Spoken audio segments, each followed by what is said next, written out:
रात के 12:30 बज गए थे। करण और विक्रम फिल्म देखकर अपनी बाइक से घर के लिए निकले।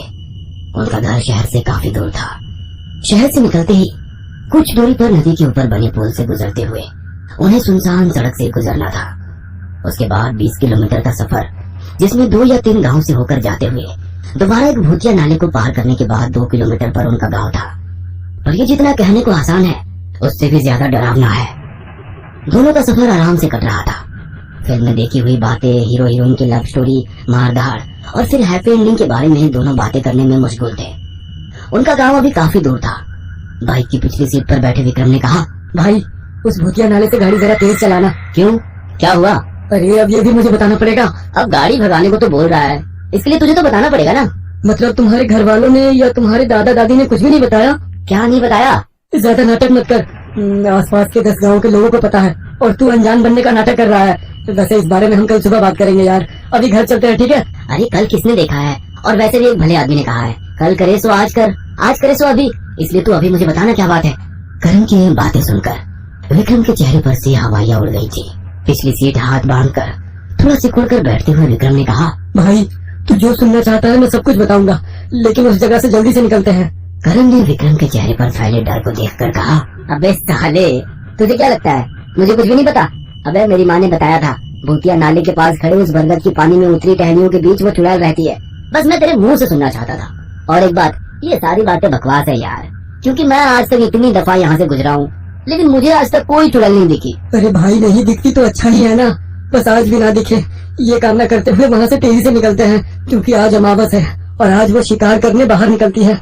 अमावस की रात होते ही अपने असल रूप में आते हैं और वो चेटकी उसका खून पीकर उसको खत्म कर देती है। दोनों बात करते करते भूतिया नाले से कुछ ही दूरी पर पहुंच गए थे। नाले के नजदीक खड़ा बरगद का पेड़ दूर से भी काफी विशाल दिखाई दे रहा था। उस बरगद के पेड़ की तरफ देखते हुए करण ने कहा, अच्छा उसका असली रूप तूने देखा है? मतलब तूने खुद कभी अनुभव किया है क्या? मतलब पिछली अमावस को मैं अपने खेत की तरफ जा रहा था। दोपहर की कड़ी धूप पड़ी हुई थी। मैं अपने ही धुन में चल रहा था। चलते चलते मैं उसी बरगद के पेड़ के नीचे पहुंचा और तभी मुझे किसी ने आवाज लगाई। आवाज सुनकर मैं रुक गया, क्योंकि आवाज जानी पहचानी सी लग रही थी। मैं ध्यान से सुना, लग रहा था जैसे कोई करा रहा है और कराते हुए मुझे आवाज दे रहा है। मैंने चौंक कर उस ऊंचे और घने बरगद की पेड़ की तरफ देखा।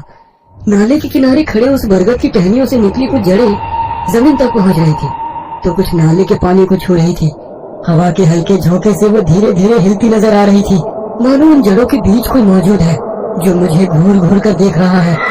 डर के कारण मेरा गला सूख गया था और दोबारा वही आवाज मैंने सुनी। इस बार मेरा नाम लेकर कह रहा था, विक्रम, विक्रम यहाँ से चला जा वरना मारा जाएगा, चला जा। वो आवाज मैंने पहचान ली। किसकी आवाज थी? रघुनाथ की, जो शहर में पढ़ाई के लिए गया था। ये रघुनाथ कौन है? हमारे गांव के आगे एक छोटी बस्ती में रहता था। हम स्कूल में एक ही कक्षा में थे। आगे की पढ़ाई के लिए वो शहर गया। पिछले साल दिवाली की छुट्टियां बिताने के लिए वो गांव के लिए निकला। वो गांव आने वाली आखिरी एसटी थी, जो रात 10 बजे पहुंचती थी। गांव से कुछ ही दूर गाड़ी का टायर पंचर होने की वजह से रघुनाथ को गांव से थोड़ी दूर उतरना पड़ा। चलते चलते वो भूतिया नाले के पास पहुंचा। तभी बरगद के पेड़ के पास उसे एक औरत खड़ी दिखाई दी, जो रघुनाथ को मदद के लिए पुकार रही थी। शायद वो औरत भी उसी की तरह एसटी से उतरी होगी, ये सोचकर वो उस औरत की मदद करने लगा।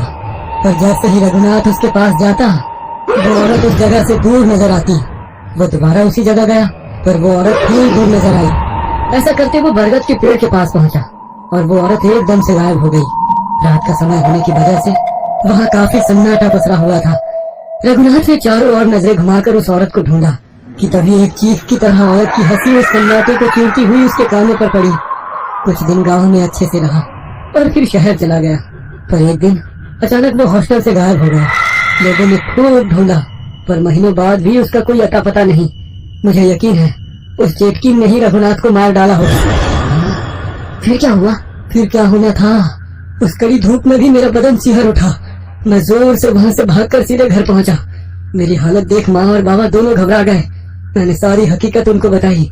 बाबा ने मेरे माथे पर भभूत लगाई और माँ ने उस जगह से ना जाने की हिदायत दी। ना जाने की हिदायत दी? वो क्यों? माँ ने कहा वहाँ बरगद के पेड़ पर एक चेटकिन यानी कि चुड़ैल रहती है। वो अपना शिकार चुनती है और उस पर हावी होती है। 1 महीने के भीतर ही जिस दिन शिकार करना होता है, उस दिन वो शिकार कैसे भी करके उस चेटकिन के इलाके में दाखिल होता है और वो चेटकिन उसका खून पीकर उसको खत्म कर देती है। क्या यार, इतना अच्छा मौका मिला था उस चुड़ैल को देखने का। वैसे यार, ये चुड़ैल खूबसूरत होती है क्या? अगर होती है तो मैं जरूर मिलना चाहूंगा ऐसे ही चुड़ैल से। करण के मुंह से निकलते हुए शब्द के साथ ही उसकी गाड़ी एकदम से बंद हो गई।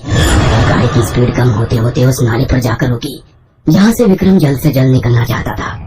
गाड़ी नाले के ऊपर बने लकड़ी के पुल पर खड़ी थी। पुल के नीचे से बहने वाली पानी की धीमी आवाज रात के सन्नाटे में साफ सुनाई दे रही थी। उस कच्ची सड़क के दोनों तरफ छोटी मोटी झाड़ियों के बीच कुछ जुगनू हवा में मंडराते नजर आ रहे थे। पिछली सीट पर बैठे विक्रम ने करण से कहा, भाई जल्दी से गाड़ी शुरू कर, मुझे बहुत डर लग रहा है। विक्रम की डरी सहमी आवाज सुनकर करण ने कहा, अरे शुरू तो कर रहा हूँ, पता नहीं क्या हुआ है, पेट्रोल भी है, अचानक इसे क्या हो गया है, लगता है ये भी चुड़ैल से मिलना चाहती है। इतना कहकर करण ठहाके मार के हंसने लगा कि तभी विक्रम डरी सहमी आवाज में बोला, भाई तूने वो आवाज सुनी? किसकी आवाज? और दोनों चुपचाप उस आवाज को सुनने की कोशिश करने लगे। रात के उस गहरे सन्नाटे में से आवाज आ रही थी, एक अजीब सी आवाज, लकड़ी को नाखून से कुरेदने की आवाज। फिर वो आवाज कहाँ से आ रही है ये दोनों को भी समझ नहीं आ रहा था। अब वो आवाज धीरे धीरे तेज होने लगी। डर के कारण विक्रम का तो गला सूख गया था। तभी ना चाहते हुए भी विक्रम की नजर नाले के किनारे कुछ दूरी पर खड़ी उस बरगद के पेड़ पर गई। वह बड़ा सा वृक्ष रात के अंधेरे में किसी राक्षस की तरह लग रहा था। उसने झट से अपनी नजरें उस पेड़ पर से हटाई और सामने सड़क की ओर देखा, पर सामने वाला नजारा देखकर समझ आ गया। वो अकेला उस पुल के ऊपर खड़ा था। न करण वहाँ पर था, न उसकी वहाँ पर बाइक थी। डर के कारण उसकी आवाज उसके गले के अंदर ही अटक कर रह गई।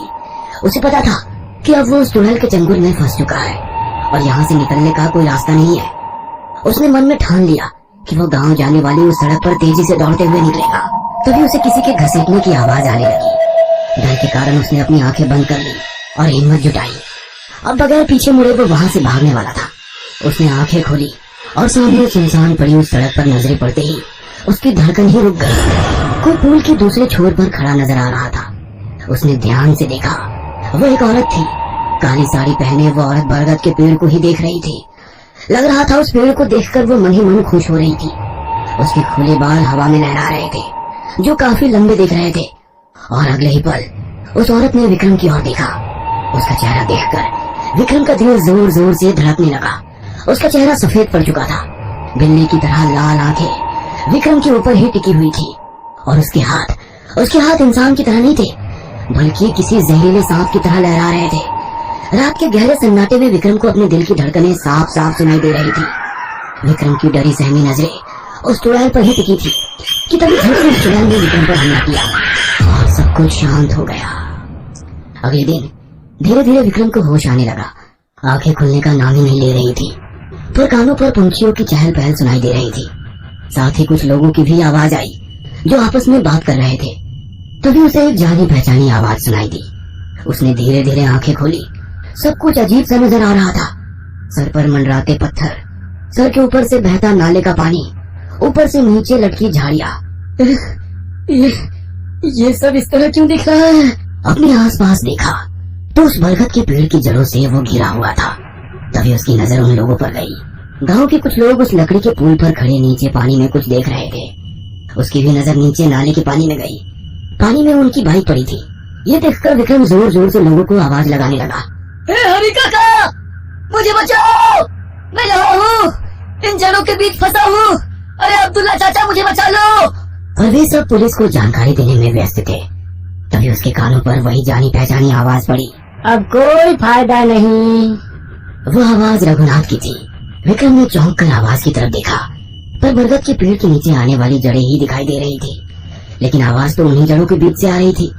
तभी एक जड़ पर उसकी नजरें टिकी और वो सन्न रह गया, क्योंकि रघुनाथ जड़ों के बीच नहीं बल्कि खुद सूखी सी जड़ बनकर बरगद के पेड़ से उल्टा लटक कर झूल रहा था। उसकी नजर अपनी बाईं तरफ गई। पास ही में करण आंखें बंद करके लटका था और विक्रम ने खुद को देखा। उसका भी बदन पूरी तरह से सूखकर जड़ बनकर उल्टा लटका हुआ था। तभी पेड़ के बीच उसकी नजर गई। वही चुड़ैल पेड़ के बीचों बीच एक टहनी पर बैठी लकड़ी के पुल पर खड़ी उन लोगों की भीड़ की तरफ देख रही थी। शायद उसने अपना अगला शिकार चुन लिया था।